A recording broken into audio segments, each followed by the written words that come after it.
federal housing tax credit program, which only for-profit entities can benefit from because they pay tax.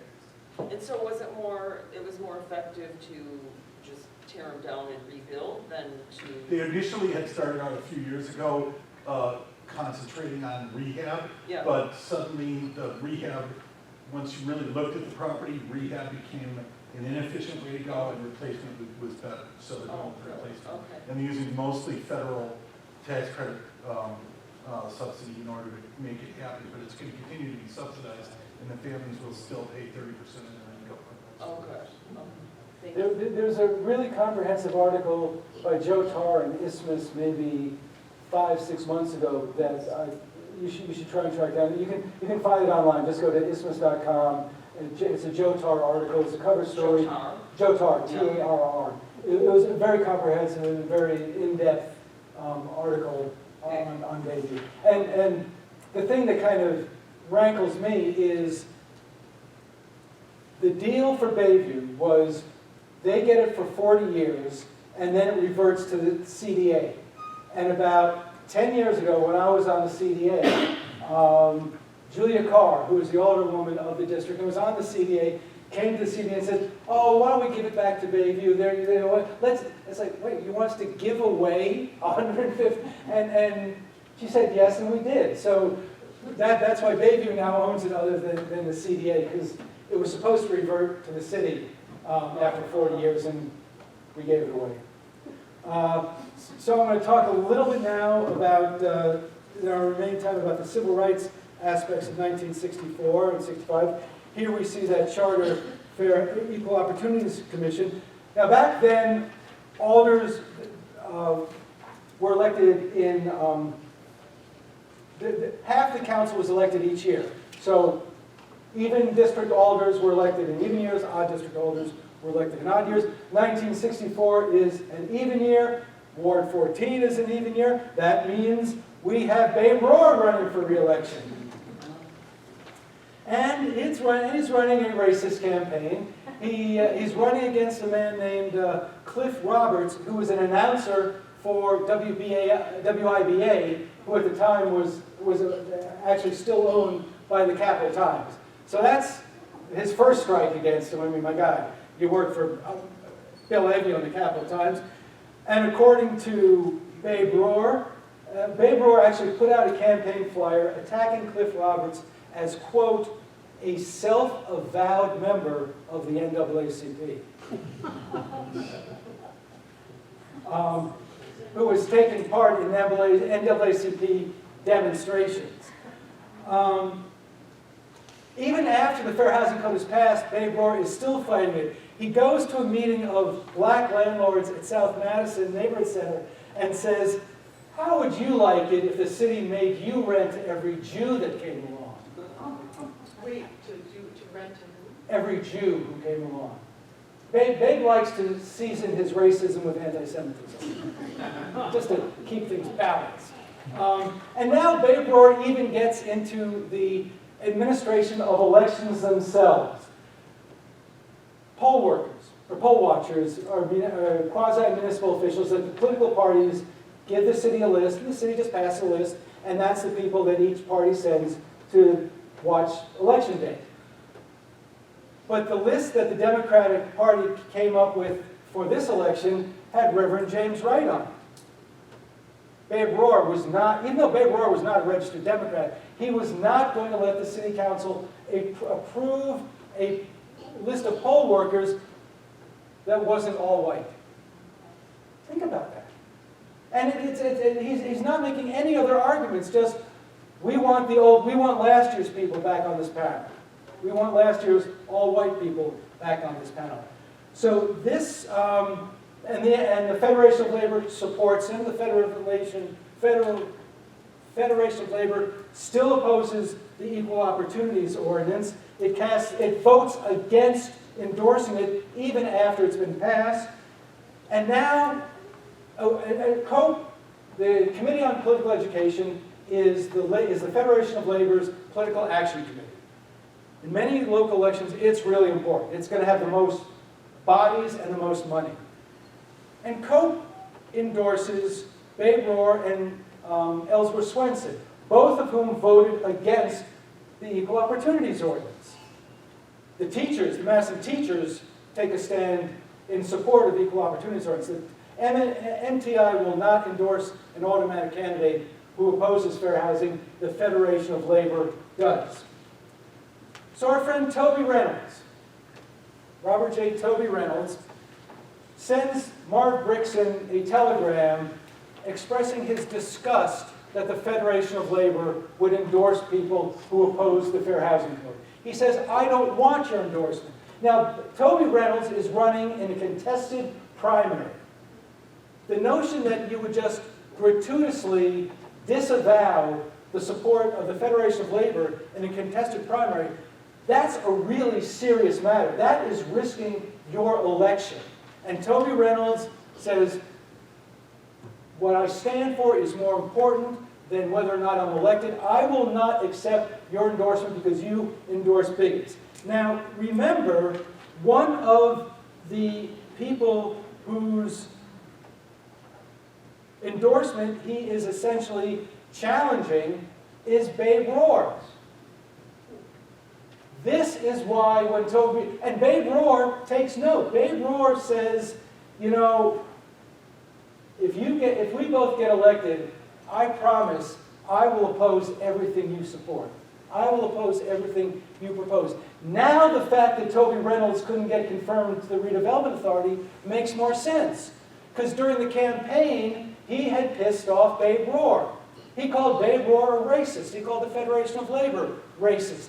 That is why Toby Reynolds doesn't get confirmed to the Redevelopment Authority, because Babe Rohr is holding a grudge. Babe Rohr is even attacking clergymen for supporting equal rights. Finally, the city attorney slaps Babe Rohr down, and the list goes through. While this is happening, while this race-based election is happening, this is when the state releases its statistics on employment. Look at those numbers. Look at those numbers. 1,082 people work at Gishold, 11 of them are black. 384 people at MG&E, none are black. So this, and it is against this backdrop of absolute discrimination in housing that the Congress of Racial Equality begins its job-based activities.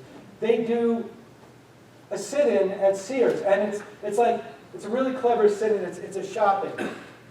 We've got some people outside picketing, about 65 people outside picketing, and they put about 50 or 60 people inside. And they spend a couple hours in there, and they're taking stuff off the rack, and they're doing this, and they're like accumulating all these clothes, and they're occupying the salespeople, and oh no, it's okay, I don't want it, and they're really, and then they all just sit down in the shoe department, and they start singing civil rights songs.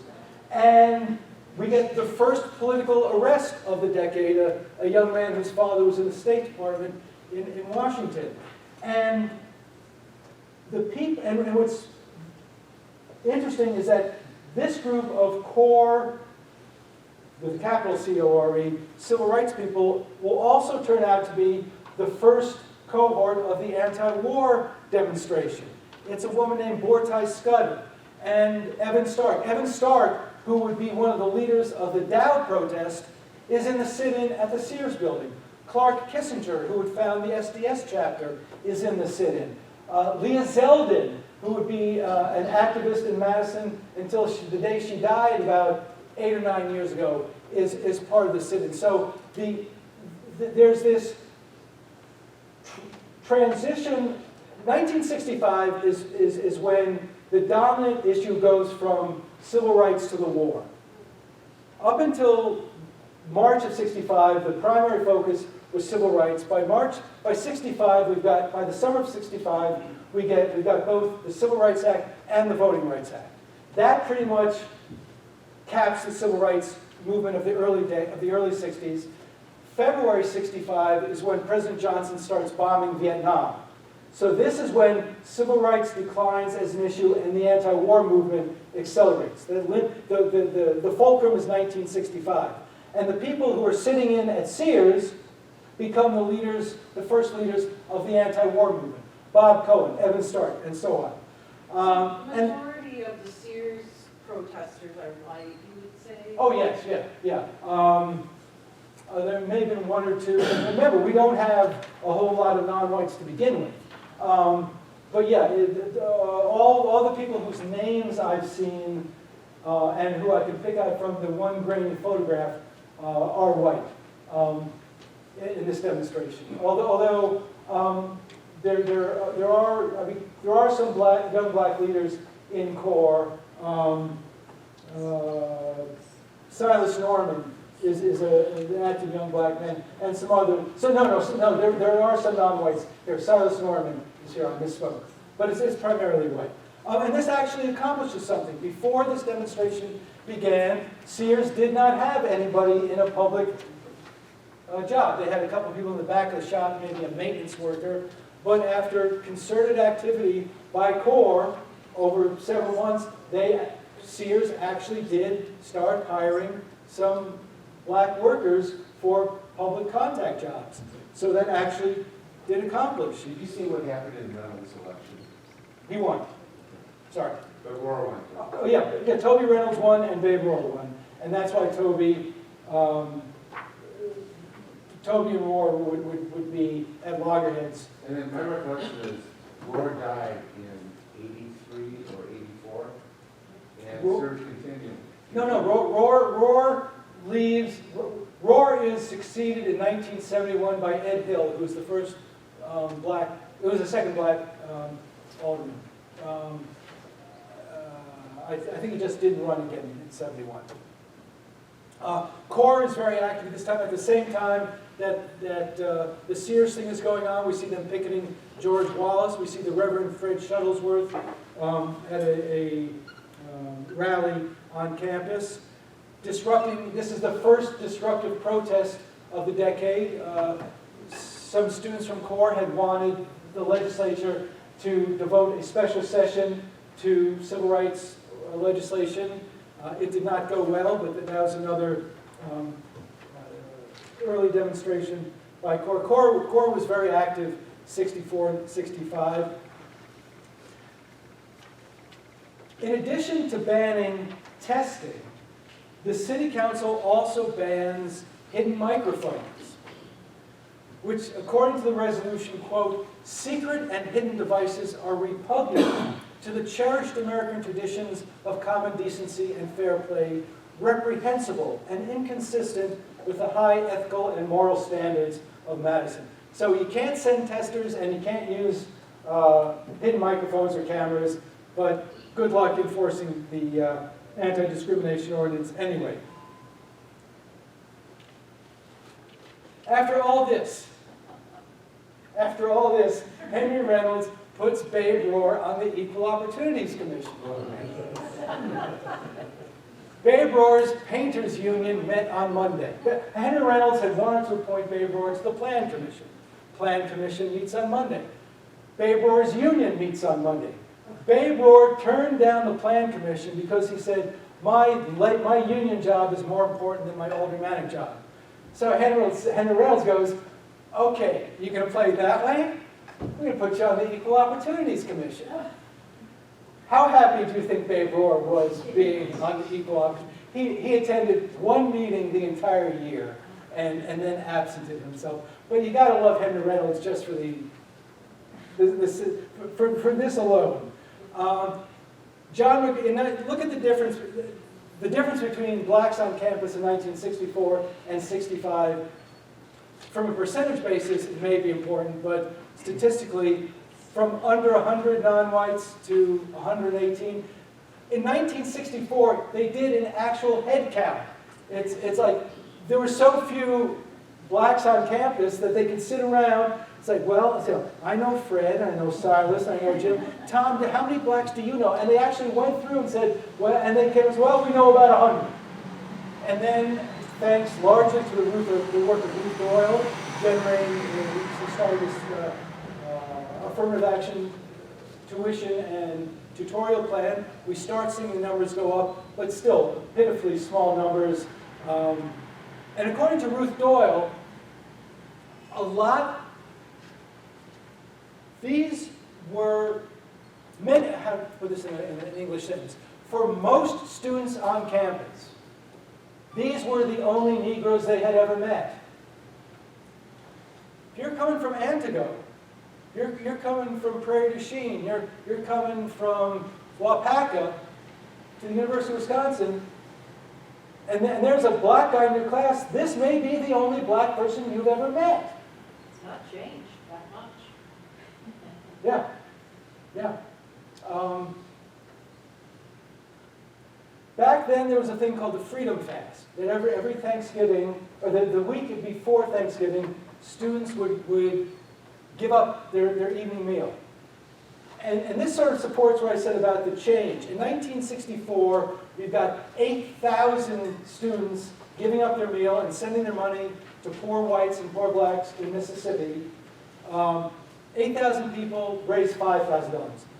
A year later, it's down to 4,000 people and $3,500 because in just that 1 year, the significance, the importance of civil rights as the overarching issue confronting young people was replaced. By the fall of '65, people were way more worried about the war than they were about civil rights. We passed the Voting Rights Act. We solved civil rights. Now we're worried about the war. And you see, even in something as small as the Freedom Fast, the numbers decline.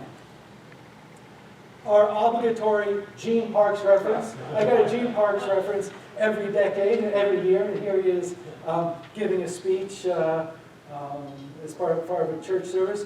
600 people on the state capitol being greeted by their Republican governor in support of the march from Selma to Montgomery, back when we had Republican governors who endorsed civil rights. Most of these people marched directly from church. They got out of church, they walked straight to the Capitol for this vigil. And here we see a group of university students going down for the march from Selma to Montgomery, and a couple of knuckleheads on the balustrade doing what knuckleheads do. There were some mishaps. The weather was terrible. There was a plane that was supposed to fly all the way to Alabama, and there was a snowstorm in Chicago, and a bus got diverted to Washington. But eventually, some people from Madison made it to Washington, made it to Alabama, including Jim Sykes, who some of you may know, and Reverend Richard Pritchard was there to join the march. Did they ever talk about their experience with Selma, like in a book or anything? I think Jim Sykes, who was active with the YMCA, the Campus Y, may have. And the Daily Cardinal, there were several Daily Cardinal editors went down and they wrote about it. They wrote some first-person accounts of either ending up in Washington or ending up in... And then there's the movie Selma. Yeah. I don't have time to read this all, but this is a very important quote from a report by the Equal Opportunities Commission talking about the vicious circle of economic and social poverty reinforcing themselves. Martha, it's in the text. There should be a slide. There should be a slide for it. Okay. Well then, I'll let you. Yeah. One of the things that, here we see the Reverend Jim Wright, one of the things that the Equal Opportunities Ordinance was supposed to do was enable non-whites to move outside of those so-called traditional neighborhoods of the 5th, the 9th, the 14th, and they do. Here we see Jim Wright, Reverend James Wright, at this time the chairman of the Equal Opportunities Commission, eventually its first paid director, but noting that by 1965 there were only 2 all-white, all-Dramatic wards in the city. Before the ordinance was passed, there were 8. So the concept of disbursement and integration within the city is absolutely working. Schools, as today, we're seeking more. Yeah. Well, I I have kids that are school age, and so I read that quote and I see that, schools are looking for Yeah. more black teachers. It's still that way. Yes, I mean, Yes. it hasn't really moved off that mark yes, much. yes. Some of the material points to the fact that, look how things have changed. Some of the material points to the fact that, look how things haven't changed. I mean, I look at the date on that, and I Yeah. mean, that's so Yeah, relevant. Just that's what's there. accurate today. Yeah. Yeah. And this is constant. Yeah. It's happening at the university, it's happening at the city, because at this time, everyone is looking for black teachers. Of course, I mean, it's like, oh my God, we don't have any black teachers, we need black teachers. And so we're competing with schools all across the country, and Well, because it starts way back when the kids are little. How Yeah. else are you going to become a teacher when Right. that's the Right. path that right, they follow? right. But how many years prior to that, we still thought not to hire a black teacher, when we left the school board, but how many years prior? Right, we've got the first classroom teachers, Jardine Bernard in 1963. By this time Phil Falk is retired. I got a quote from Falk earlier in the decade where he says, if a qualified black comes along, I got no problem hiring, but I'm not going to go out looking. And it's essentially I'm not going to take affirmative action. If they show up, great. That's not what the applicant said, Oh, yeah, but yeah. I have to close, but just to give you a sense of where I'm going to pick up for the last talk next week, we're going to focus on the anti-Semitism of the Madison Club and how Fred Harvey Harrington, how when one person takes a stand, it can make a difference.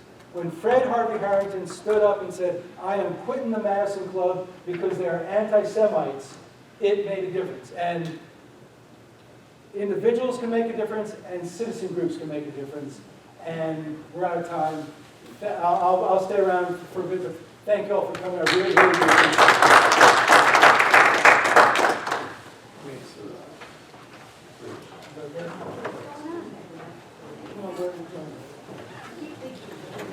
Yes. Oh, geez, no. Can you